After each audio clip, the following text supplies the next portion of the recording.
प्रधानमंत्री नरेंद्र मोदी के अनुसार देश के विदेशी मुद्रा भंडार की स्थिति सही नहीं है। उन्होंने देश की जनता से अभी अपील किया कि अगले 1 साल तक सोना नहीं खरीदे और उनकी इसी अपील के कारण देश के लोगों का 73 बिलियन डॉलर का नुकसान हो गया, लगभग 6 लाख करोड़ रुपए का। आपको बता दें कि 2025-26 के डेटा के अनुसार एक वर्ष में भारत के अंदर लगभग 72 बिलियन डॉलर का सोना आयात हुआ है। लेकिन अभी हाल ही में प्रधानमंत्री मोदी जी के द्वारा दिए गए बयान के कारण देश की जनता का 73 बिलियन डॉलर का नुकसान हो गया।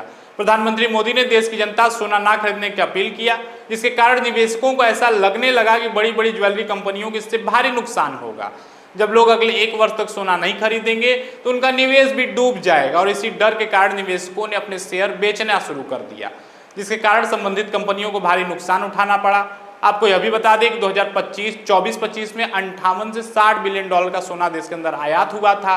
लेकिन इसी वर्ष सरकार के द्वारा गोल्ड के ऊपर लगने वाला कस्टम ड्यूटी 15% से घटाकर 6% कर दिया गया, जिसके कारण सोने की कीमतों में भारी गिरावट आई थी। तो लोगों ने खरीदारी करना शुरू कर दिया। जब लोगों ने तेजी से सोना खरीदना शुरू किया तो अगले ही वर्ष 2025-26 में जो पहले आयात 60 बिलियन डॉलर हुआ था वह सीधे 72 बिलियन डॉलर हो गया। अब सीधे इस वर्ष सरकार कह रही है कि अगले 1 वर्ष तक आप सोना नहीं खरीदे। तो क्या सरकार की यह पॉलिसी फेल्योर नहीं है? सीधे तौर पर किसी वस्तु का बायकॉट करने से ज़्यादा बेहतर यह नहीं होता कि आप ड्यूटी बढ़ा देते, जिससे दामों में धीरे धीरे बढ़ोतरी होती तो लोग सोना पहले के मुताबिक कम खरीदते, इससे कंपनियों को भी संभलने का मौका मिलता, सीधे गिरावट नहीं आई होती।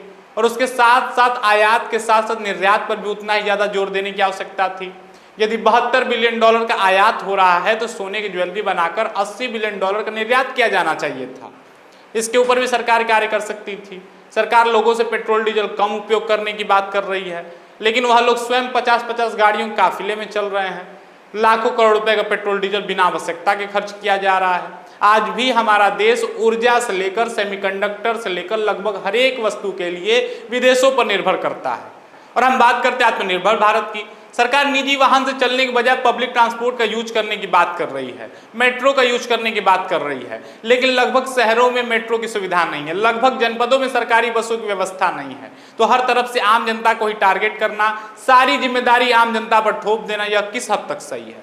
हालांकि अब यदि ऐसी स्थिति बन गई है तब आम जनता को सरकार का साथ देना चाहिए, लेकिन इसकी जवाबदेही कौन तय करेगा यह भी बताना चाहिए। और सरकार की इस अपील पर आप सभी क्या विचार हैं, हमें कमेंट करके जरूर बताएं।